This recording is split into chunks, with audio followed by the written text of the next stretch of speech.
Be di Gwerth Bwyd Cymreig? Why Welsh foods?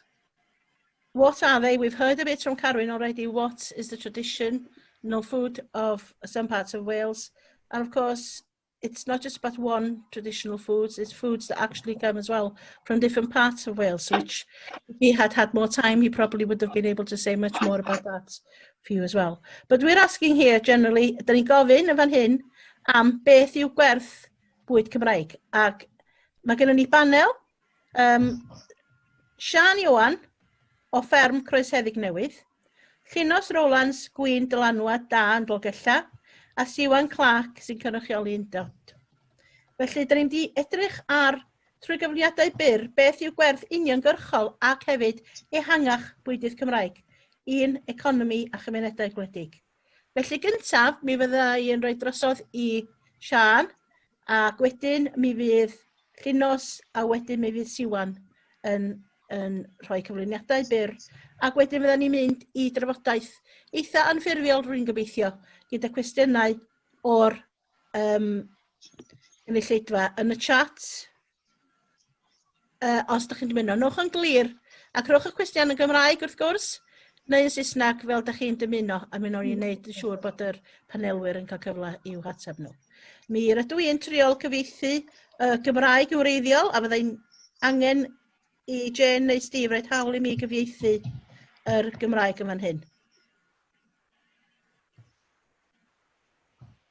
Dwi'n geisio cyfieithu'r Gymraeg. A mae angen i'r host fan hyn.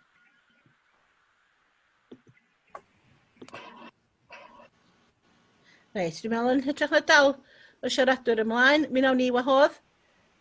Siân, i gychwyn, fedra i'n recordio'r Gymraeg. Dwi'n cymryd bod yn cael ei recordio gen Steve neu Jane. Ie, Jane? Ie, dwi'n recordio. Popeth yn iawn. Iawn, fedra i'n wneud. Mae'n dweud bod rhaid i'r host roed hawl i mi.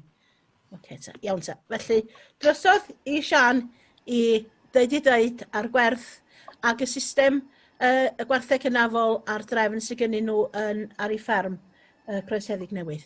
Siân. Diolch. Bore da fawr. Fy enw yw Siân Ioan, a dwi'n ffermio o'r ein fferm deuluol ger pentref Cerfedros, ger Newydd, Ceredigion. Dwi fferm uchlan traddodiadol a dweud y wir, dref fach a Croesheddig Newydd sy'n ffinio gyda'i gilydd i wneud un daliaeth o tua 100 ero o dir amaethyddol, ynghyd â coedwig fechan o ryw 30 ero. Gyfes fy ngeni y magu yma cyn gadael gartref ar gyfer addysg uwch a gyrfa yn y maes arlwyo. Wedi priodi a dechrau magu teulu, fe ddaethon ni nôl adref i helpu fy rieni ar y fferm. A oedd ar y pryd hynny yn fferm odro tua 70 o wartheg. Wedi marwolaeth fan ha dros 20 mlynedd yn ôl bellach, ni sydd wedi bod yn ffermio yma. Magu cofiau Cymreig yw fy niddordeb pennaf, ond o ran y fferm, mae fy ngŵr a minnau yn magu gwartheg pren, gwartheg anafol Cymru. Erbyn heddi, mae'r mab hynaf yma hefyd yn rhedeg ei fusnes amaethyddol ei hun. Mae e'n prynu a magu lloi allan o wartheg godro a hefyd mae ganddo braidd o ddefaid. Dwi'n ni'n cadw gyr o tua 100 o wartheg dion Cymreig am blynyddoedd, ond wedi i gymydog cael tro trwstan gyda buwch cenglog Gymreig. Roedd e wedi prynu yn Tregaron. Os da fi'n amser fi mewn i'r stori hynny yn Ioan, fe wnaethon ni ddechrau magu gwartheg anafol hefyd. So, ers rhyw 20 mlynedd bellach, i ni'n magu gwartheg anafol Cymru, a na beth yw prif busnes y fferm. Wel, pam y diddordeb? A i chi siŵr fod meddwl beth yw'r gwartheg mae'n edrych fel, felly os gallai ofyn i'r Alexa i roed y lluniau i fyny os gwelwch yn dda tra bod fi'n siarad am ryw baragraff neu ddau. Wel, pam y diddordeb? Wel, maen nhw'n rhan o netifeddiaeth amaethyddol a diwylliannol ni. Maen nhw'n hynod o bring ac angen i gwarchod. Ac ar ben hynny, maen nhw'n bert, fel ych chi gweld. Maen nhw'n fiwch Gymreig traddodiadol yw i. Maen nhw'n debyg iawn o ran ei nodweddion i'r fiwch ddi, ond yn fwy amrywiol ei lliw. Mae'r gymdeithas yn cofrestru 6 lliw. Gwartheg cenglog belted, a gwerthau gwynion, y Welsh White, fel welwch chi fyna. Rheina yw'r mwyaf niferus, ond y geir hefyd gwerthau cochion, gleision, llyglwyd, mawsi greu, a cefn gwyn, y line back. Slawer dydd fydda'r fuwch Gymreig yn fuwch deuol ffwrpas gan gynnyrchu llaeth yn ogystal â chig. Ond erbyn hyn fodd bynnag, cynnyrchu cig yw diben pennaf, a rydyn ni'n gwerthu bocsys o gig ar raddfa fach iawn i gyfeillion, teulu a chymdogion lleol, a maen nhw'n cael ymateb da iawn a phawb yn gwerthfawrogi ansawdd y cig, a'r ffaith nad yw'r cig wedi gwrthfoteithio o filltiroedd. Yn anffodus, gallai ddim cyfrannu i'r drafodaeth na'r gynhadledd hon drwy ddyfynnu ffeithiau a ffigurau difrifedi. Dwi ddim yn ystadegydd, dim yn dilyn polisi amaeth y dydd yn fanwl iawn, nac yn medru cynnig dadansoddiad manwl o'r tueddiadau sosio-economaidd diweddaraf. Ond mae'n siŵr dim na reswm hynny ges i gwahoddiad i gyfrannu. Mae'n siŵr mae'r rheswm pennaf i mi gael fy holi siarad i fy mod yn esiampl weddol nodweddiadol o gyfran dda o'r sector amaeth a bwyd yng Nghymru. Rydyn ni'n fferm fechan deuluol. A dwi'n ffitio mewn felly i llawer o bethau beth Carwyn yn sôn amdano bore yma. Ni ddim yn ffermio er mwyn cynhyrchu elw sylweddol, mae gyda ni dulliau eraill o gynnal bywoliaeth. Rydyn ni'n ffermio achos fy mod i wedi cael yngeni yn magu ffermio ac yn mwynhau y bywyd. Rwy hefyd yn ffermio achos bod fi moyn cynnal y fferm deuluol a'i drosglwyddo i'r genedlaeth nesaf. A i ddweud y gwir, mae'r chweched cenhedlaeth newydd gyrraedd deufis yn ôl. Rydyn hefyd yn ffermio am ein bod yn rhan o wead y gymdeithas a'r economi lleol. Am ein bod yn awyddus i gynnal ein llaeth a'n diwylliant, a'n ffordd o fyw. Nid gwerthoedd y farchnad sy'n gyrru'n ffermio ni. Mae'n cael ei yrru gan werthoedd ehangach sy'n rhoi gwerth ar gymdeithas a diwylliant ac ansawdd ein bywydau. Nawr, dwi ddim yn naïf ac rwy'n llawn sylweddoli bod angen bod yn effro i rymoedd y farchnad a sicrhau bod busnesau fferm yn medru ymdopi â sialensiau economaidd y dydd. Mae'r mab sydd yn ei ugeiniau hwyr yn enghraifft o ffermwr ifanc sy'n mynd at ei fusnes mewn modd gwyddonol a bwriadol ac am i'w fusnes wneud elw. Dydw i ddim o'r un bryd nac o'r un genhedlaeth yn amlwg. Ond wrth i Llywodraeth Cymru dod i dermau gyda'r heriau sy'n wynebu sector amaeth a bwyd yn y cyfnod cyfnewidol hwn, rwy'n awyddus i chwifio baner dros y cannoedd a miloedd o ffermwyr teuluol bychan fel ni, sydd o bosib nid yn asgwrn cefn i'r diwydiant fel y cyfryw, ond yn sicr yn asgwrn cefn i'r gymdeithas Gymreig a Chymraeg yn ei milltiroedd sgwâr. Tasen ni'n hedfan fri a edrych lawr ar dirwedd Cymru, fe welwn ni glytwaith amryliw ac amrywiol oddi tano ni. Ffermydd teuluol cefn gwlad Cymru sy'n creu cyfran helaeth o'r clytwaith amryliw hynny. Ac mae'r clytwaith hynny yn ymestyn y tu hwnt i faes ffermio ac cynhyrchu bwyd. Mae'n cynnal ysgolion, yn cynnal bwrlwm cymdeithasol ein neuaddau pentre, yn cynnal sefydliadau crefyddol, yn cynnal corau a chlybiau rygbi, canghennau Merched y Wawr a chlybiau ffermwyr ifanc, i sôn am ychydig. Mae'n cynnal cymdeithas fyw, fywiog a byrlymus, ac yn anad dim y gymdeithas Gymraeg. Dyna wir werth ein diwydiant.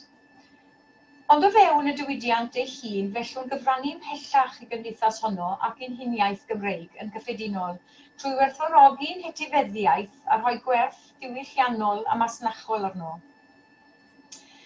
Mae'n arwyddion cadarnhaol iawn ar hyn o bryd bod genhedlaeth iau yn cydio yn yr her. O fewn ein cylchoedd cymdeithasol ni yma, yn ystod y flwyddyn diwethaf yn unig, rydyn ni wedi gweld sawl enghraifft o ffermwyr ifanc yn datblygu busnesau bwyd i ychwanegu gwerth i'w cynnyrch fferm. Mae gyda ni frawd a chwaer gerllaw i ni ma sydd wedi dechrau busnes gwerthu porc a wyn Cymreig. Teulu ifanc arall yn gwerthu cigeidion o'i fferm. Mae yna sawl enghraifft o ffermwyr ifanc yn gwerthu llaeth ei bechesu o beriannau hunan ddarparu yn ystod y mis diwethaf. Mae yna fferm fel gyda ni ar ben lôn. Mae sawl bragdy a gwynllan wedi codi'n lleol. Mae yna fferm lysiau organig yn lleol wedi treblu ei gwerthiant yn ystod y cyfnod clo. A mae mwy a fynd ar fwydydd cartref yn ei siopau lleol. Mae hyn i gyd yn dda i weld.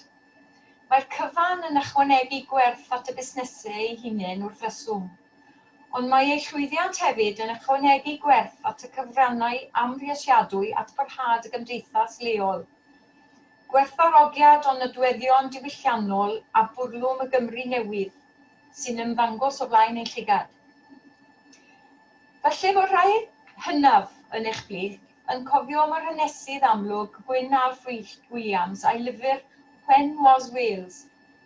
Pregeth fawr Gwyn Williams oedd bod Cymru yn cael ei chreu o'r newydd gan bob cenhedlaeth. Mae rhaid i ni felly, yn wyneb yr holl heriau sydd yn yngwynebu, bod yn rhagweithiol a tholchi llewis gan gymryd y gorau o'n diwylliant cyfoethog ac anrhydeddu'n gorffennol mwyn creu dyfodol amrywiol, byrlymus, hyfyw Cymreig ar gyfer y cenedlaethau sydd yn ein dilyn. Diolch am wrando.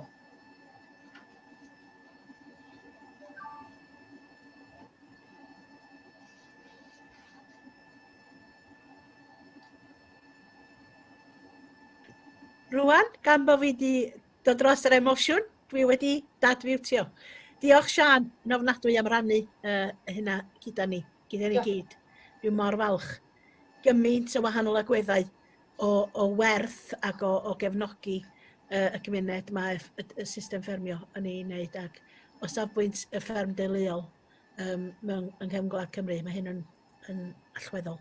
Felly diolch yn fawr iawn. Os y gwestiynau yn yr uniongyrchol i Siân yn y chat, dwi'n meddwl beth ni'n gael yn bennaf Siân yn y chat ydy bod na werthfawrogiad i chi am rannu hyn ac mae'n fath o wybodaeth o brofiad sydd ddim yn dŵad yn amlwg yn cael ei rannu, cael ei gyfleu mewn cyfarfodydd fel hyn. Ac meddwl ar y diwrnod dwytha'r gynhadledd, mae hyn yn rhywbeth pwysig dros ben i ni gael yr elfen personol yma. Hanes chi fel ffermwraig, fel ffarmwr eich hunan wedi bod ys cenedlaethau, 6 cenedlaeth nawr oeddech chi'n deud ar y ffarm yma. Ac mae hyn i mi yn rhannu rhywbeth felly mor werthfawr i ni pan da ni sôn am newidiadau sydd yn digwydd o fewn amaeth cynhyrchiol ac sut da ni'n byw o fewn yn cynefin. A wedyn yn amlwg fan hyn, mae'ch teulu chi wedi bod yn fyw yn fewn eich cynefin chi o fewn 6 cenedlaeth. Ac os yna lot o newidiadau falla sydd wedi bod ar y ffarm, ydych chi wedi sylwi arni hi yn eich cenedlaeth chi? Oes, mae tipyn o newid. Mae yna newid drwy'r amser. Fel o'n i'n sôn, mae bob cenedlaeth yn newid. Mae'r mab nawr yn ffermio hollol wahanol i beth dwi wedi ffermio.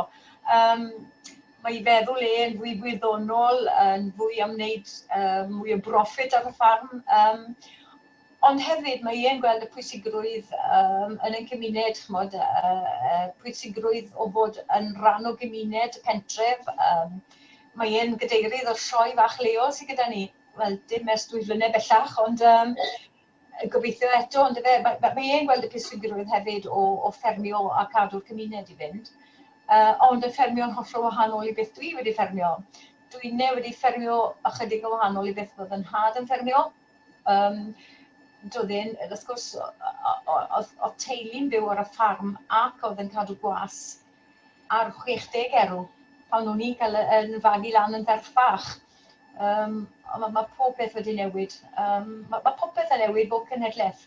Ond mae'r sail dal yna, y gwerthoedd o fod yn fferm deuluol. Ond falle bod rhaid ehangu fwy o dir mwyn ehangu ar y ffarm. Eto, does na ddim llawer o gwestiynau yn chodi, eto dim ond bod bobl yn holi am dyfyniadau gen Gwyn Alf ynglyn â adnewyddu y pob cenhedlaeth. Falle un cwestiwn arall fyswn ni'n gofyn, ta mae yna gwestiwn mwy penodol yn dod yn y sgwrs ar ochr y sgrin. Ydy gofyn, sut ydych chi'n teimlo ynglyn â y math o ffermio ydych chi'n neud a'r cynnyrch sydd gennych chi? Sut mae hwn rwan yn cael ei dderbyn? Ydy mwy amlwg mewn ffermydd eraill bod y tuedd yma i edrych ar ffermio bridiau mwy hynafol, mwy ysgafnach ar y tir ac yn y blaen? Oes y dal rhyw deimlad bod rhai mathau o ffarmio dal yn fringe a'r eraill ydy'r rhai sydd yn cael ei derbyn fel yr mainstream lle? Dwi'n teimlo ar hyn o bryd o siarad gyda'r mab eto, a mae rhaid i ni gefnogi y genhedlaeth nesaf, achos nhw yw'r dyfodol. Efallai bod y fath o wartheg dwi'n cadw, falle ddim mor bwysig â hynny, ond dwi'n teimlo i bod nhw. O'r herwydd bod, fel mae e'n edrych ar y peth, mae e'n gweud bod y fiwch yn y cae na'n sefyll am 9 mis, jyst i gynhyrchu un llo, nad yw e ddim yn cynhyrchu gwerth ariannol da iawn i'r ffarm. Ond hefyd, dwi'n eto yn mynd nôl i deimlo bod yr ansawdd yn bwysig, a ydych chi'n cael yr ansawdd yna allan o greadur sydd yn magu un llo mewn blwyddyn. A fel di gweud, dyn ni ddim wedi mynd mewn i werthu y cig yn dim ond i ffrindiau a cymdogion. A mae'r cymdogion a gyd yn dod nôl a gofyn, os gyda ti gig i ni, mae'n braf, mae'n ffein. A dwi'n meddwl bod e'n dal yn bwysig bod ni yn cynhyrchu y fath yna o greadur. Fel oedd Carwyn yn gweud bore yma, mae'n bwysig i ni falle i allforion cynnyrch cigeidion. Dyn ni'n gwneud digon o sylw o'n cigeidion yn hunain. Ond dwi hefyd yn sylwi, i ni'n lladd eidion yn hunain, y bita fe'n hunain, a fydden ni byth yn prynu cigeidion, byth mwy. A mae fwy o ffermwyr falle yn gweld y bwysigrwydd falle i wneud yna. Bod nhw yn lladd eu cig hunain. A'r das y gennych chi, sut ydych chi'n ei bwydo nhw? Be ydych chi'n bwydo, a sut maen nhw'n cael ei bwydo trwy'r flwyddyn? Ac lle maen nhw'n mynd pan maen nhw yn dod i'r pwynt lle maen nhw yn cael ei mynd i farchnad neu mynd i'r siop? Ni bwydo nhw ar borfa silwair yn unig. Porfa wrth gwrs yn yr haf a silwair yn y gaea. Dyn nhw'n fel dim dwysfwyd o gwbl. A wedyn, maen nhw'n mynd i'r bwtseriau lleol, mae rhaid i fi godi nghap, mae yna dipyn o bwtseriau lleol nawr yn gweld gwerth ar gig lleol ac yn gwerthu yn eu siopau, cig lleol. A hefyd, wrth gwrs, i ni'n lladd rhai yn hunain adre a gwerthu nhw i gymdogion lleol. Diolch yn fawr iawn. Mae yna gwbl o gwestiynau wedi dod. Un sydd yn cael ei holi fan hyn ydy Siân, a chi ddewis ateb hwn mor fanwl neu yn gyffredinol a ydych chi'n dymuno. Fyddech well gennych chi gweld bod eich mab yn dilyn yn union fel ydych chi'n gwneud ar y ffarm ynta bod o'n cynllunio i ddyfodol ei hun? Na, dwi yn gweld bod angen iddo fe gynllunio ddyfodol ei hun. Mae rhaid i ni roed ffydd yn y to ifanc, bod nhw'n gweld bod datblygiad ameth fel maen nhw'n ei weld o. A wrth gadael nhw'n gwneud beth maen nhw eisiau gwneud eu hunain, mae hynna yn gwella falle yn economi ni. A maen nhw'n mynd i weld y dyfodol fel maen nhw'n gweld e.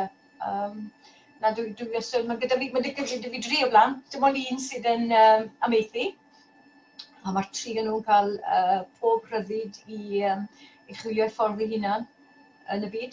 A mae'n bwysig i rhoi'r ffydd yn y genhedlaeth nesaf.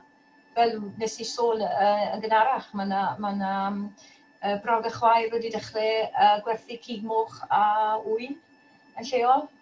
Teulu ifanc yn gwerthu cigeidion o'r fferm a pob hwyl iddyn nhw, a pob gobeithio fe nawn nhw lwyddiant ohoni. Mae rhaid i ni i fita'n lleol a cynhyrchu bwyd lleol. Diolch. Cwestiwn arall, ydych chi'n teimlo bod ffermydd bychan o'r math chi, ffermydd teuluol, yn cael ei anwybyddu gan bolisi llywodraeth heddiw? Ydw. Dwi'n bendant yn teimlo bod eisiau tipyn fwy o sylw ar ffermydd bach, cyfleoedd i bobl ifanc i ddechrau ffermio.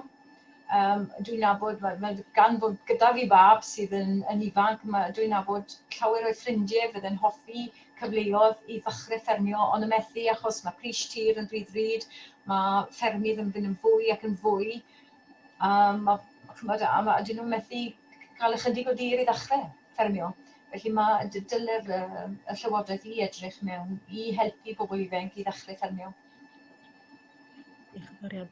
Wel, mae yna nifer o gwestiynau eraill yn codi yn y sgwrs. Ond mi awn ni nôl i hwn ar diwedd. Gobeith dwi'n anelu ato fod i arbed dipyn bach o amser ar diwedd ar ôl y tair siaradwraig er mwyn i ddod y carwyn i mewn i ni cael sgwrs yma cyffredinol. Felly diolch yn fawr iawn i chi, Siân. Ac na i jyst gofyn rwan i Llinos fod yn barod i roi sgwrs. Diolch yn fawr.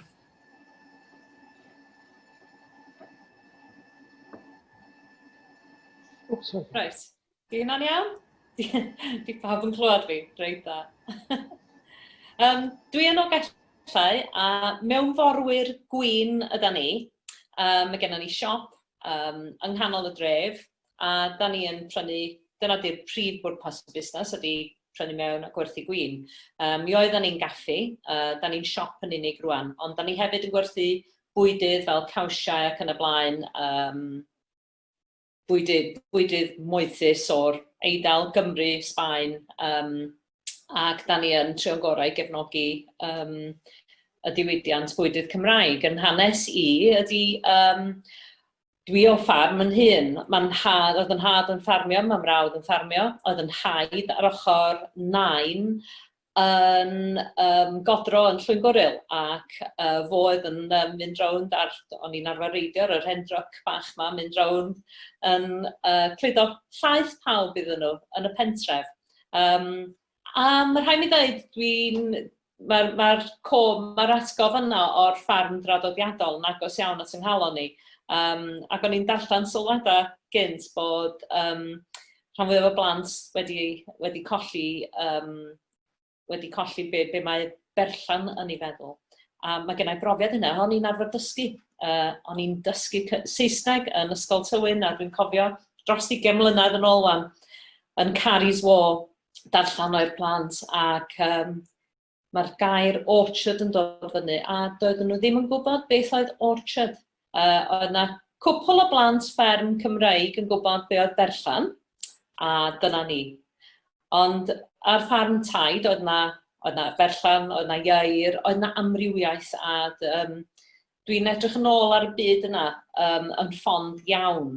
Ac wrth gwrs, yn siop, da ni yn gwerthu cawsiau Cymru. Pan oedd gennym ni fwyty, oedd ni'n gwerthu cigoedd Cymreig yn unig, achos oedd gen i fwyty o 1988, Dylanwad da. Da ni wedi symud rwan ymlaen i just shop. Ond cigoedd Cymreig, cawsiau Cymreig, llaeth Cymreig, bob tro oedd ni'n gallu gwerthu rhywbeth Cymreig, mi oedden ni. Ac mae'r gwerth yn hyn yn fawr i'r gymuned. Dwi'n cytuno bob peth o Siân yn dweud gynt amdan y gefnogaeth mae'r byd amaethyddol yn rhoi i'r gymuned a'r Gymreig. Mae na link hollol rhwng y ddau. A hefyd, wedyn, pan ydych chi'n sôn amdan bobl ddiarth, da ni'n ddibynnol ar bobl diarth yn yr ardal yma hefyd.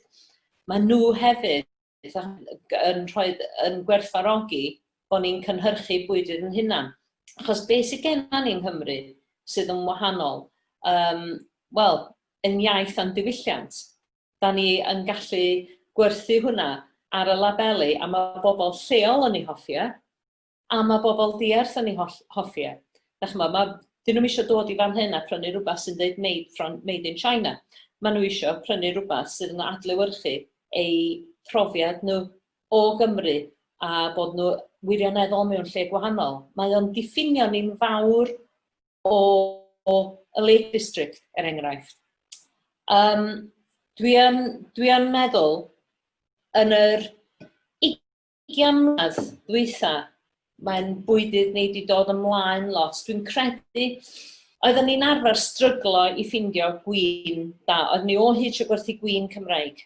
A wedyn oedden ni heb ddechrau mewn forio, ond o Ewrop. Ond erbyn hyn, dwi'n credu mae cynnyrch Cymreig wedi mynd mae'r safon wedi codi gymaint. Mae'n anhygol. Ond mae gennych chi enghraifft o Wynoedd, Montgomery, mae'n siŵr ydych chi'n gweld o back to front yn fanna, ond Montgomery. Ydych chi'n gweld hefyd beth sydd yn helpu ni lot mewn siop ydy brandio da. A mae hwnna'n enghraifft o brandio da. Mae gennych chi gin Cymreig. Dach chi'n meddwl, yn y siop ni, da ni'n mynd gwerthu gin o nunll arall, ond Nghymru, Gwinoedd, ia. Mae yna, dach chi'n meddwl, siop wyn yda ni, a da ni yn gorfod gwerthu Gwinoedd o dros y byd. So ni'n mynd gallu just gwerthu Gwinoedd Cymreig. Ond efo rhywbeth eitha gin, dach chi'n meddwl, pam gwerthu unrhyw beth o'n gin Cymreig? Mae genna ni cwrw o Ddogellau. A beth sydd yn ffantastig amdan hwn ydy mae'r branding yn hollol ddwyieithog. A mae mor braf gweld enwau Cymreig, dach chi'n grêt gweld a'r disgrifiad yn y ddwy iaith hefyd. Mae bobl rhywbeth Coco Pizzazz wedi dal ymlaen ar ôl, dwi wedi bod yn nagio arnyn nhw, a dach chi'n gweld mae yna nadolig llawen ar hwnna. Mae hwnna'n help mawr i ni bod gennym ni frandio at achlysur fel nadolig. Dach chi'n gweld, mae yn bendant mae bobl lleol a pobl o ffwrdd fel arfer, os oedd na rei yma, wrth i boda efo rhywbeth fel hyn. Ac wrth gwrs, newn ni nôl at y Montgomery fan hyn enghraifft, a mae gennym ni White Castle o tu allan y fenni. Mae bobl, os ydy'r safon digon da, mae bobl yn fodlon talu premium am y peth yma.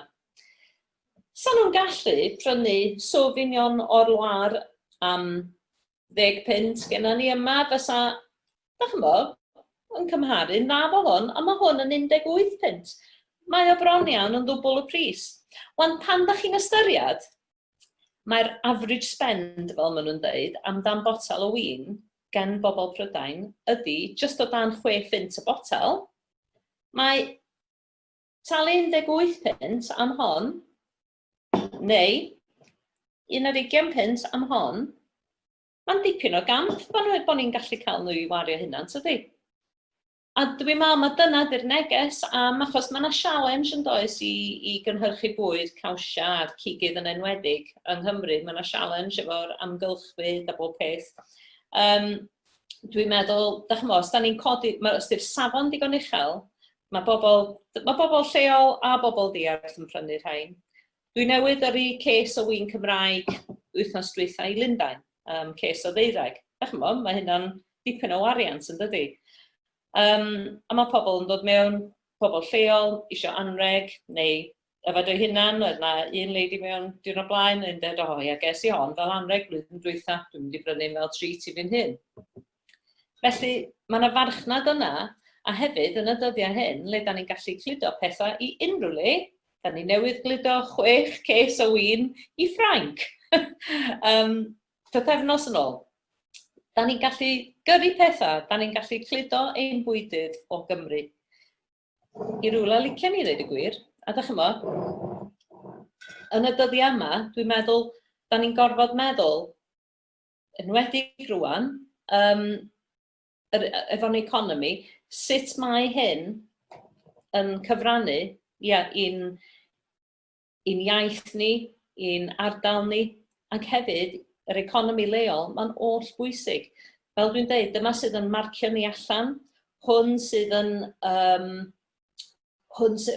yn denu bobl ata ni yn hytrach na neb arall, a hefyd hwn sydd yn cyflogi. Dach chi'n da ni'n busnes bach yn fan hyn.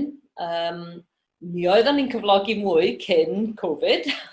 Mae hwnna wedi newid pethau i raddau, ond mae wedi newid yn busnes ni mewn ffordd, mae di slimlinio ni, mae di gyrru ni lawr y rŵt o just shop. Da ni rwan yn gwerthu mwy o fwydydd, da ni'n gwneud hampers o bethau wan, mae hynna'n dechrau cynyddu. Ond mae gennym ni dal, da ni'n cyflogi 2 llawn amser yma. A dach chi'n mae Teri'n hogan ifanc, 24, mae wedi prynu tŷ hun yn yr ardal, merch Gymraeg. Felly, da ni jyst yn enghraifft bach. Felly mae cynhyrchu bwydydd yn hynna'n yn gallu codi safon. A dwi'n meddwl hefyd, da ni'n eisiau mynd yn cheap. Mae bobl angen wneud bres. Wanta, mae'r dynfan does rhwng ffarm draddodiadol traed ag yr byd modern, ond dwi'n meddwl bod yr atyniad i'r fferm draddodiadol yn gryf. A dwi'n meddwl, da chi'n edrych ar llefydd retha rhig sydd yn gwerthu cynnyrch Cymraeg hefyd, mae bobl yn talu premium mawr yma yna, a dyna di'r farchnad da ni angen anelu eto. A fel dwi'n dweud unwaith eto, dwi'n tynnu sylw at, mae mor bwysig bod genna ni, da chi'n gweld caws Cenarth yma yna, brandio da. Os di'r brandio yn anghywir ac yn Saesneg, mae'n neud yn gwaith ni yn y blaen yn fan hyn, lawer anodach. I ddeud y gwir yn onest, mae'r brandio yn aml iawn yn rhywbeth a mi na i ddweud wrth bobl mewn ffordd eitha, gentle, ond mi na i ddweud, dydych brandio chi ddim yn helpu ni. Mi oedd genna ni, oedd na rwy'n wedi dod efo gin dipyn yn ôl ac yn ein dweud, oedd y brandio'n amlwg yn rhywbeth oedd nhw wedi dylunio hynna'n. A dwi'n, heb fod yn greulon, maen nhw allan fanna yn cystadlu efo pethau eraill, a beth sy'n tynnu llygad bobl gyntaf ydy'r brandio.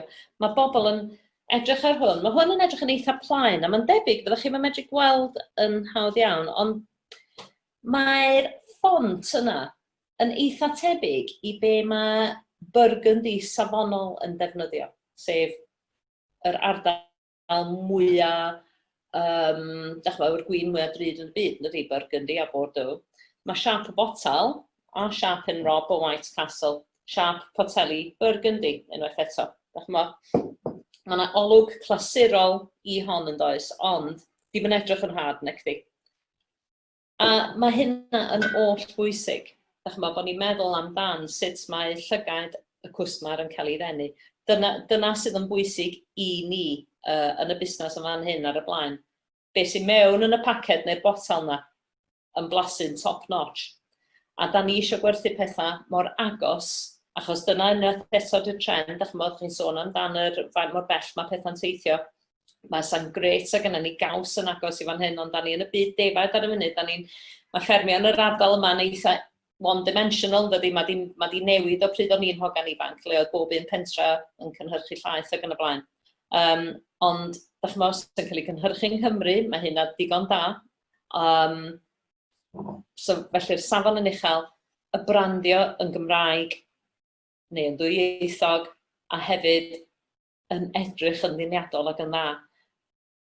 A dyna dwi'n meddwl fysa'n neges i ydy, mae na alw mawr allan na am fwydydd o safon, da ni'n gwybod o'n siop yma'n hyn. Da ni ddechrau gwerthu caws yn amser Covid, cewsio Cymraeg yn unig, a mae'r ffridge yn gwagu bob tro. Da ni wrthi, a mae gennym ni, dwi'n meddwl, archeb o Gaerdydd i gwmni eitha mawr lawr na Mampus, eisiau caws Cymraeg yn bob un, a hyd yn oed bod o'n gwmni rhyngwladol, y gofyn oedd, da ni eisiau pethau fod mor lleol o bosib. Felly, dwi'n credu bod o'n ddisglair i'r dyfodol, ond bod rhaid i ni gydiad yn mae'r rhaid wneud pres, edrych chi ddim cynnal busnes heb wneud pres. 2, mae'r rhaid iddo fod o safon uchel. Diolch yn fawr chi. Diolch yn fawr, diolch i chi Llinos yn union. Mae yna gwbl o gwestiynau, falle cyn i ni mynd i gwestiwn mwy manwl yn y chat. Jyst gofyn i chi, da chi hefyd yn cyflenwi diodydd ar gyfer bwytai ag gwestai ac yn y blaen yn yr ardal? Faint o'r rheini sy'n prynu cynnyrch Cymraeg gynnwch chi, neu gan cyflenwyr eraill, da chi'n teimlo? Da ni yn cyflenwi yng Ngwynedd ag ym Mhywys rhywfaint. Mae bwyty Michelin Star Ynys Hir yn prynu gwynedd Cymraeg gennym ni. Mae canran ohonyn nhw yn Portmeirion wedi cychwyn efo rhestr Gymraeg cyn Covid unwaith eto, yn amlwg mae hynna wedi ddisrwptio ar y funud. Felly mae yna ofyn am gynnyrch Cymraeg. A da ni'n cludo hefyd i 2 preifat unwaith yr wythnos i'r gogledd ac i'r de. A mae yna dipyn o ofyn am bethau Cymraeg yn fanna hefyd. Diolch yn fawr iawn, mae hynna'n swnio'n diddorol bod hefyd ar graddfa mwy bod y cynnyrch mae'n mynd allan ar y bwrdd yn y gwestai. Cwestiwn sydd o'n i yn disgwyl sy'n ni'n glwad oedd cwestiwn yn fan hyn am lle oedd o? Reit, mae ni. Ydych chi'n teimlo gan Hywel mae hwn? Ydych chi'n meddwl bod Brexit yn her neu yn gyfle i gynnyrch Cymraeg? I gynnyrch Cymraeg? Mae'n mynd i fod yn her, yn dydi. Mae'n mrawd efo fferm FWYD a mae o bendant yn mynd i fod yn her i rywun sydd yn gwerthu. Mae'n dibynnu ar y deal, yn dydi. Os oes yna tariffs mawr yn mynd i fod ar yn bwydydd ni allan yna, unwaith eto, mae yna, da ni'n mynd i fod dan anfantes yn tydan. Efallai bod o'n gyfle yn edrych yn ôl, efallai bod angen troi'r cloc yn ôl mewn ffordd chydig bach i ddod ymlaen. Bod ni ddim mor one-dimensional yn fffermio. Rhaid mi ddweud, sy'n neis gweld bod bobl, efallai ni eitha ysgwyd, ni allan chydig bach o'r ochr gyfforddus yna, da ni'n cael y talu i gynhyrchu hyn, a bod ni'n gorfod meddwl wrach chydig bach mwy fel busnesau. Mae yna gyfleoedd allan yna gyda Brexit a hefyd gyda'r concern am yr amgylchfyd fwy, swn i'n dweud, na Brexit. Mae Brexit yn mynd i fod yn...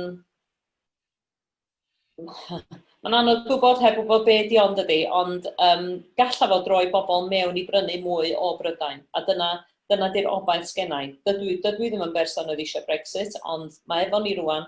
O'n i'n prynu peiriant golchi dillad rhai misoedd yn ôl, a'r peth cyntaf nes i oedd edrych am un oedd yn cael ei wneud yn Brydain. Oherwydd yr un ffordd, da ni'n gallu efallai goroesi fan hyn ydy wneud sicr bod ni yn prynu pethau pob peth bwyd sydd wedi cael ei wneud yng Nghymru gyntaf ac ym Mhrydain wedyn. Diolch. Cwestiynau ynglyn â bwydydd gwyllt, efallai, bwydydd organig, ydy bobl yn chwilio am fwyd sydd yn mwy naturiol, mwy organig yn mwy diweddar? Dwi yn sicr bod bobl yn edrych am bwydydd organig fwy. Mae gennych chi wynoedd organig, mae gennych chi wynoedd vegan, mae gennych chi wynoedd naturiol maen nhw'n cael ei galw. Mae yna fwy o reolau o gwmpas bwydydd organig. Bod yna chydig o dyfiant yn y gwyn naturiol, swn i'n dweud, organig ydy le mae bobl yn rhoi sylw fwyau. Mae nhw a chonsern unwaith eto am yr ymgylchfyd. Dwi'n meddwl bod hwnna'n mynd i enwedig efo pobl ifanc, mae llygyd nhw ar sut da ni'n trin ein byd a sut pa barch sgynna ni at yn tir. Diolch. Mi ddari chi a Dylan cyhoeddi llyfr, ynddo? Allas chi'n dweud rhywbeth am beth ydych chi'n gwneud amser ni fel Dylan yn gogydd a chitha yn ysgrifennu llyfr. Os gennych chi gynlluniau dod â llyfr newydd allan? Oedden ni ar y pryd yn dal yn yr hen fwyty ac oedden ni sgwennu Bwyd a Gwin. Oedden nhw wedi holi ac oedden ni'n sort of, ddech chi'n meddwl, gymaint o lyfrau pan fysa rhywun yn darllen llyfr gen ni efo just roseitio. Ond Bwyd a Gwin, wel, oedd yna'r un llyfr Bwyd a Gwin wedi cael ei sgwennu yn Gymraeg cyn hynna. Mi ddarn nhw gyfieithu Saesneg hefyd, yr ebys yn riochen Saesneg. Felly, oedd hwnna'n gyfle da i ddarn ni sicrhau bod ni'n defnyddio pethau cwrw Cymraeg, cawsio Cymraeg a bethau ar rhestru llefydd yn y cefn. A mae'r ddau wedi gwerthu'n eitha da. Mae nhw wedi holi cwpl o flynyddoedd yn ôl yn ni awydd wneud un arall. Da ni bod mor brysur yn efo... So, ni'n gallu ffeindio rhywbeth o'n i'n meddwl oedd bobl wirioneddol yn keen ar. O'n i wedi meddwl amdan gwyn llanoedd Cymraeg. Os ni'n hoffi wneud rhywbeth ar gwyn llanoedd Cymraeg. A felly bod ni'n gwneud bwyd mewn efo hwnna. swn i'n edrych ymlaen. So, rebit a riocha, oeddech chi'n dweud oedd y llyfr. Pwy oedd yn cyhoeddi fo yn Saesneg? Ie, y lolfa yn ei gyhoeddi, Bwyd a Gwin yn Gymraeg, rebit yn riocha yn Saesneg, ie. Yr un llyfr ydi o. Felly, os oes gennych chi ddyn, da chi'n angen y llall. Iawn, jyst ripyn bach o pwys i'r llyfr y fanna chi gan bod bobl bore yma hefyd yn ogystal o fod yn barbenigwyr yn busnes ac yn maen nhw'n chwilio bod nhw hefyd yn dod â'r gwybodaeth allan i'r rhannu gyda ni lle de. Diolch yn fawr iawn i chi'n Llinos. O'n i symud ymlaen rwan, diolch, gawn ni sgwrs falle mwy o gwestiynau erbyn diwedd y sesiwn gyda Siwan Clarc o'i dod yma. Siwan yn mynd i sôn chydig bach am y gymuned mwy eang, yr economi mwy eang yng nghefn gwlad yng Nghymru. Felly drosodd rwan i Siwan. Helo. Diolch yn fawr iawn am fy ngwahoddi. Mae wedi bod yn rili diddorol clywed gan Carwyn a gan gweddill y panelwyr. Dwi wedi bod yn clywed cysylltiadau gyda beth dwi'n mynd i ddweud o bawb. Felly, fel wnaeth Eifiona ddweud, fi'n dod at y cwestiwn o werth bwyd Cymreig o safbwynt falle bach yn wahanol. Felly, i ddechrau, fi'n mynd i gyflwyno undod ar ymgyrchu ar amaeth fi wedi bod yn gwneud gyda nhw. Wedyn, edrych tym bach ar bwy sy'n dadle yn erbyn gwerth bwyd Cymreig, cyn gyflwyno'r 5 prif reswm i mi bod bwyd Cymreig o werth, a werth amddiffyn a werth cynorthwyo, sef yn gyntaf yr iaith, yn ail cysylltiad gyda'r tir, rhwng bobl ar tir, yn drydydd diogeledd a sofraniaeth bwyd, pedwerydd ein cymunedau gwledig ni, ac yn olaf y cysylltiad dwi'n gweld sy'n bwysig rhwng cyfiawnder mewn cynhyrchu a cyfiawnder mewn defnyddio bwyd. Felly, mae undod yn fudiad dros annibyniaeth radical i Gymru. Hynny yw, rydyn ni'n ymgyrchu dros annibyniaeth, ond yn wahanol i grŵp fel Yes Cymru er enghraifft, dydyn ni ddim yn ymgyrch un achos. Rydyn ni'n ceisio am annibyniaeth fel modd o greu gwlad, gyfartal, cyfiawn a rhyngwladolaeth ymysg achosion eraill. Ac ers mis Mai, fi wedi bod yn gweithio gyda undod yn redeg ymgyrch arbed ffermio Cymreig yn erbyn be da ni'n gweld fel cynlluniau'r Llywodraeth ar gyfer ffermio Cymraeg rhwng Brexit dim deal a chytundebau masnachu yn ymwedig gyda'r Unol Daleithiau sy'n cynnytau cynnyrch safon isel i danseilio cynnyrch Cymreig. Felly, i'r cwestiwn o werth bwyd Cymreig, hoffwn ni rili bwysleisio'r ffaith bod y lleisiau yn erbyn gwerth bwyd Cymreig, falle'r cryfaf a mwyaf pwerus maen nhw wedi bod am amser hir, bod y lleisiau ar gyfer gwerth bwyd Cymreig yn gryf hefyd, mae'r lleisiau yn erbyn yn tyfu. Felly, yn fy marn i, dydy'r cwestiwn y panel yma ddim yn rhywbeth academig neu rhethregol. Mae'n rhaid i ni wneud y ceis ar gyfer bwyd sy'n cael ei gynhyrchu yng Nghymru. Mae Brexit dim deal yn edrych yn fwy tebygol pob diwrnod ac mae'n anodd gorbwysleisio fel nes Llinos ddeud yr effaith bydd hwn yn cael ar ffermio Cymreig. Fi newydd sylwi, sa i wedi dechrau'r cloc. Deud wrth ei os fi'n mynd yn rhy hir Eifiona. Felly, sa'n gwybod os ydych chi wedi gweld, George Eustace, ysgrifennydd gwladol am yr amgylchedd bwyd a materion gwledig, oedd ar Andrew Marr ar y penwythnos, yn drafod effeithiau Brexit, yn ymwedig Brexit, heb gytundeb. Ar y cyfan, yn fy marn i, oedd wedi treulio'r gyfweliad yn osgoi'r cwestiynau, yn gwadu barn arbenigwyr o sawl diwydiant, a yn bod yn eitha economical gyda'r gwirionedd. Ond hyn, oedd e heb hyd yn oed ceisio cuddio'r bygwth i'r farchnad cig oen, sy'n mynd i wynebu tariffs dros 40% i'r farchnad yn yr Undeb Ewropeaidd sy'n cynrychioli 90% o'r allforion. ei awgrym oedd i newid i ffermio gwartheg. A fi'n meddwl bod problemau gyda hwn yn amlwg i bobl sy'n adnabod y farchnad, yr amodau, y tirlun a'r hinsawdd sydd gennym ni yma yng Nghymru. Ar yr un pryd, mae'r Llywodraeth wedi gwrthod cadarnhau bod nhw'n mynd i warchod ein safonau bwyd ni mewn cytundebau masnachu.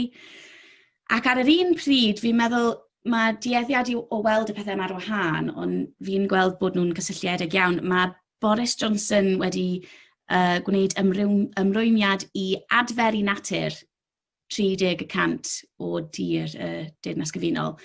A fi'n meddwl, gallwn ni ddeud yn eitha sicr, dydy ddim yn sôn am Llundain neu'r Home Counties. Yr ardalodd mae fe'n mynd i adferu natur. Fi'n meddwl mae cryndiau ohono nhw'n mynd i fod yng Nghymru. Mae hwn yn dod ar yr un pryd â'r mudiad i symud at system o daliadau am wasanaethau amgylcheddol, newid rethregol o sôn am ffermwyr i sôn am rheolwyr tir. Ac fi'n meddwl bod yn bwysig iawn bod ni'n ymwybodol bod rhai pobl yn gweld dyfodol lle mae amaeth yn cael ei ganoli mewn rhai ffermydd industrial intensive iawn mewn rhai ardaloedd, tra bod weddill o'r wlad yn dod mewn rhyw parc naturiol heb da bwyd a heb bobl yn rhai achosion. Felly, dyna'r safbwyntiau yn erbyn falle Gwerth Bwyd Cymreig, a rydw i'n gweld bod e'n bwysig iawn dadlau nôl yn erbyn hwn am sawl reswm. Felly, yr un cyntaf yw'r iaith. Fi'n siŵr bod pawb yn hyn yn ymwybodol o'r ffaith bod ffermio gyda'r canran fwyaf o siaradwyr Cymraeg a bod hwn yn cael effaith yn y gymuned fwy oherwydd mae galwad am gwasanaethau yng Nghymraeg. Mae ffermio bychan yn cynnal yr iaith Gymraeg. Ond hefyd hoffwn ni siarad, oedd rhywun wedi gofyn cwestiwn am hwn o Carwyn. Rydw i'n gweld bod yr iaith Gymraeg gyda gwreiddiau mewn ffermio ac amaeth ar tir. Mae gyda ni cymaint o eiriau daearyddol am pob math o maes a cae allwch chi dymuno, a hefyd mae llawer o'n idiomau ni gyda gwreiddiau mewn ffermio. A o safbwynt ges i'n magu yn y ddinas, a dydy fy rieni ddim yn siarad Cymraeg, nes i ddysgu Cymraeg yn yr ysgol, ond gath fy mami ei magu ar fferm yn Sir Dimbych, ac oedd ei thad hi ddim wedi siarad Cymraeg iddi hi bod e'n ei iaith gyntaf fe, ond yn amlwg oedd hi wedi absorb Wenglish ofnadwy, sorry, Cymraeg oedd yn berthnasol i ei fywyd hi o beth oedd yn digwydd amgylch hi, a rydw i'n teimlo mod i'n siarad Cymraeg yn fwy rhugl na hi. Mae hi'n deall enwau llefydd yn llawer fwy na fi, a fi'n meddwl oherwydd oedd y geirfa yna, oedd ganddo fe cyd-destun a pwysigrwydd yn ei fywyd hi.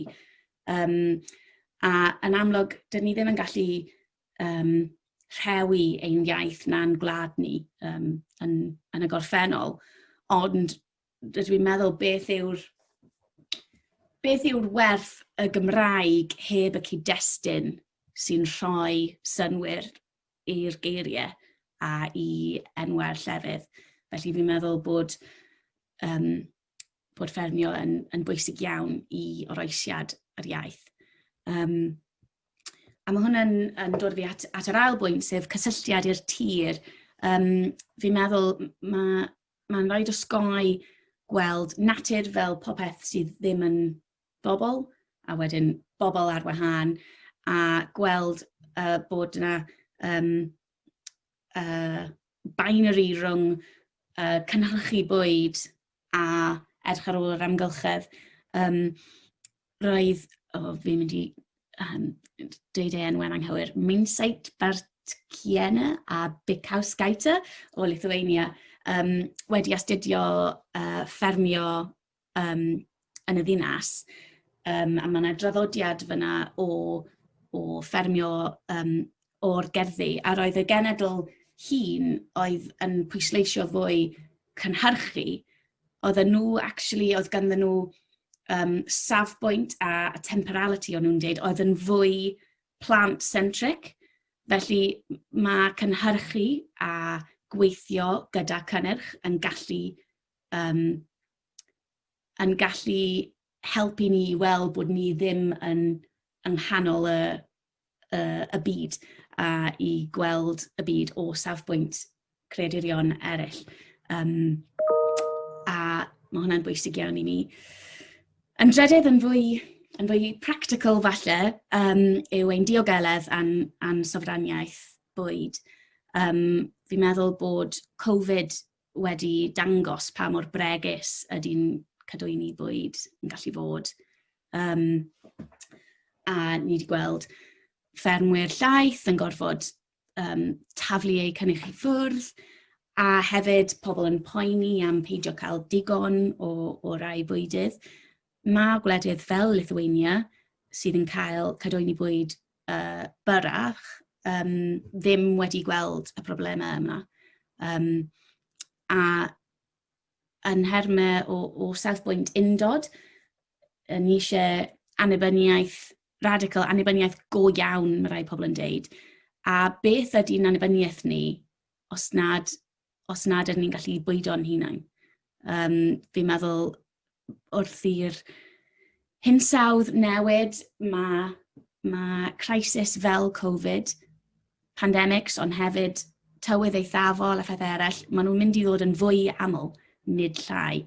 Ac mae'n gallu ni i bwydo'n hunain yn fynd i fod yn fwy bwysig. A dydy nawr ddim yn yr amser i golli'r holl hanes a gwybodaeth a dealltwriaeth am sut i weithio gyda'r tir. Felly yn gysylltiedig gyda hwn, wrth i newid hinsawdd dod yn fwy a fwy difrifol, fi'n meddwl rydyn ni'n barod yn gweld ac yn mynd i weld bod na canlyniadau gwleidyddol am hwn hefyd, sef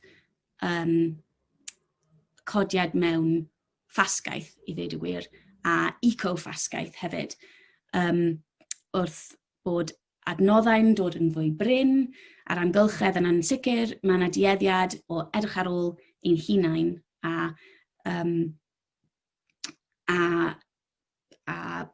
edrych i fewn yn lle allan. Ac yn hanesyddol, mae cymunedau gwledig wedi bod yn lle mae ffasgaeth yn gallu cael ei magu, ond hefyd yn safle o wrthod ffasgaeth. Un o'n amddiffynfeydd cryfaf yw cymunedau, lle mae pobl yn adnabod, yn gofalu am ac yn teimlo undod gyda'i cymdogion. Des i ar draws podlediad, dal yn ffindio'r gair yna, yn ddoniol, podcast yn ddiweddar o'r enw City of Refuge, sy'n adrodd hanes Le Chambon, casgliad o bentrefi Ffrengig, a wrthwynebodd y Llywodraeth Vichy a'r meddiannaeth Almaenig yn yr Ail Ryfel Byd. Pan ymwelodd swyddog Vichy a'r pentref am y tro cyntaf, cyflwynodd grŵp o bobl ifanc yn eu harddegau araith yn gyhoeddi bod pobl Iddewig yn byw yn eu plith yn y pentref ac na fyddem byth yn trosglwyddo'r bobl hyn i'r awdurdodau. A pan fynodd y swyddog restr o Iddewon y dref o'r gweinidog lleol, Andre Chocmey, atebodd Andre Chocmey y gweinidog, dydyn ni ddim yn gwybod beth yw Iddew, dim ond pobl rydyn ni'n ei hadnabod. Ac wedyn trwy gydol meddiannaeth, lledaenodd enw da Le Chambon fel ardal o Lloches, ac yn ystod y rhyfelwnaeth wnaeth Lesiambon rhoi lloches a chwyliso dianc i'r Swistir i rhwng 2 a 5,000 o Iddewon a dioddefwyr eraill gan eledigaeth y Natsiaid. A yn bwysig iawn, nid oedd hwn yn gweithred unrhyw unigolyn, unrhyw arwr. Dim ond trwy cydweithrediad y gymuned gyfan oedd ymgyrch ar y raddfa hwn yn bosib. A oedd y gymuned gyfan yn gallu cymryd rhan oherwydd bod nhw yn barod yn byw mewn gwe o gydbyniaeth a chydgymorth, ac oherwydd hefyd bod llawer o'r gymuned ei hunain yn Huguenots ac eisodd lloches rhag erledigaeth yn y mynyddoedd ganrifoedd ynghynt. A yn fy marn i, mae pentrefi Gwledig Cymreig yn rhannu cymaint o'r rhymweddau hyn gyda'r pentref Lesiambon. Roeddwn ni'n helpu ar fferm fy modryb ar ddechrau'r cyfnod clo. Ac jyst ar unwaith oedd rhwydwaith o ofal cymunedol wedi codi a o'n i'n synnu clywed jyst hyder llwyd fy modryb fod pawb yn y pentref yn derbyn gofal. Ac eto oedd hi'n gywir. Roedd y cysylltiadau y cymuned yna yn barod. Mae pentrefi Gwledig Cymru hefyd just about yn cadw'r traddodiad ar gyfer democratiaeth uniongyrchol a bywyd sifig a thrafodaeth gymunedol anniben oedd Eiros Lewis yn amlinellu yn ei ddisgrifiad o epynt. A fel Cymru, mae gynnon ni rhywfaint o ddealltwriaeth o gael ein heithrio a diraddio gan bwer fwy. A fi'n meddwl yn yr amgylchedd gwleidyddol a'r amgylchedd gyffredinol, dydyn ni ddim yn gallu fforddio colli'r fath yma o gymunedau. Oedd yn braf iawn clywed Siân yn sôn am elfennau o hwn. So just yn olaf, fi'n meddwl hefyd wrth dysgu fwy am ffermio ac amaeth yn ddiweddar, fi di teimlo bod yna ddau beth yn aml wrth ochr y drafodiad oherwydd mae'r problemau bron yn rhy fawr i feddwl am, sef pŵer monopoli yr archfarchnadoedd a hefyd yr anghydraddoldeb yn y bobl sy'n prynu bwyd, sydd yn cyfiawnhau'r pŵer monopoli yma a'r prisiau anheg mae ffermwyr yn derbyn, oherwydd mae yna bobl sydd angen bwyd mor rhad, oherwydd bod ein wlad ni mor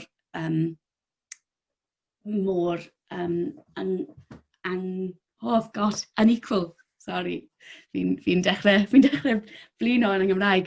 A fi'n meddwl bod yn bwysig mwyn i ddim jyst yn allforio'r problemau sy'n dod o cael defnyddwyr sydd mor unequal, a bod ffermwyr yn gallu fod yn rhan bwysig iawn o dweud dydy'r sefyllfa yma lle mae rai pobl yn gallu gwario miloedd ar fwyd a rhai bobl angen mynd i food bank. Dydy hwn ddim yn cynaliadwy a ddim yn teg a ddim yn gweithio iddyn ni chwaith. A mae'n bwysig bod y brwydron yma'n cael ei cysylltu.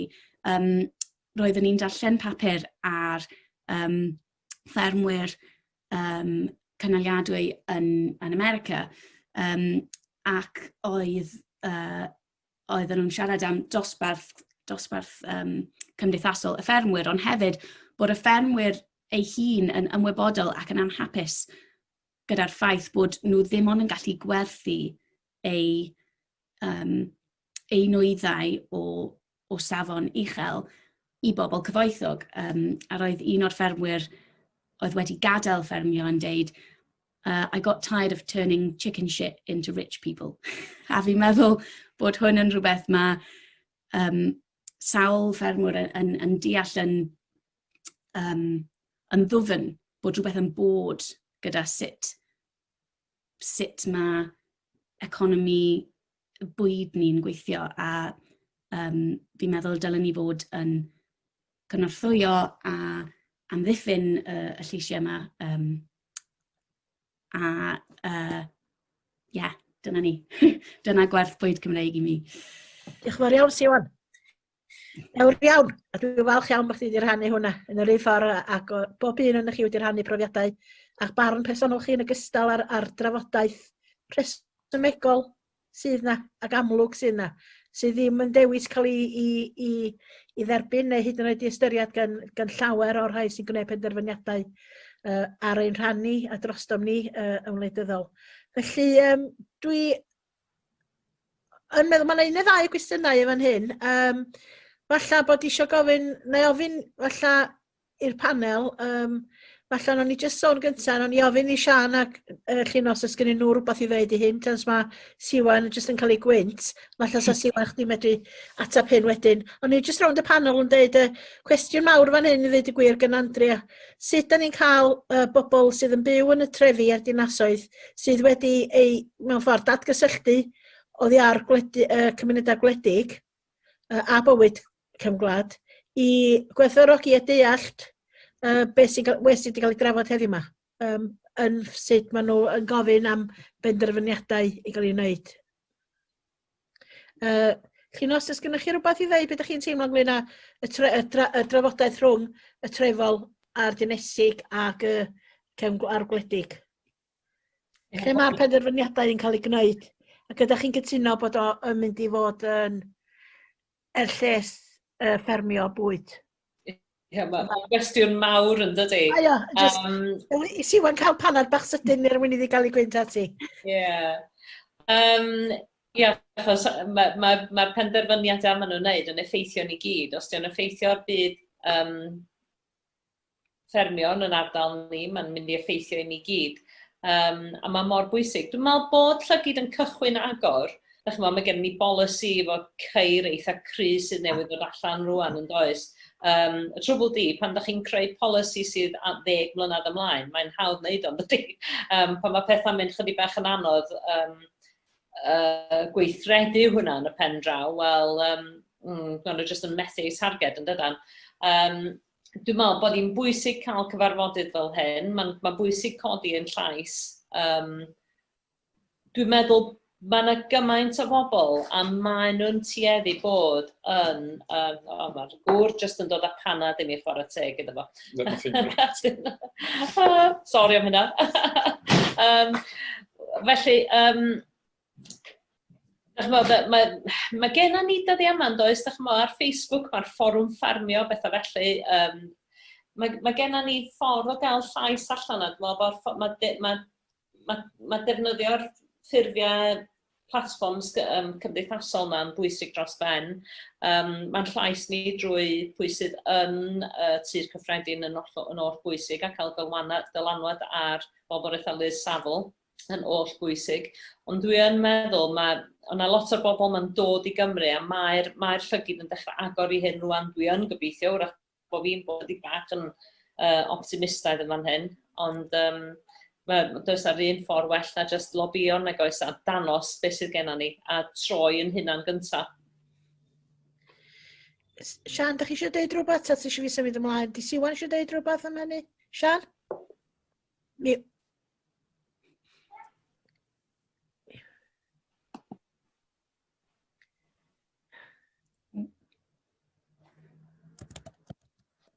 Gawn ni glywed Siân. Sorry. Just yn dweud felly mae Siwan yw'r person gorau ateb hwn.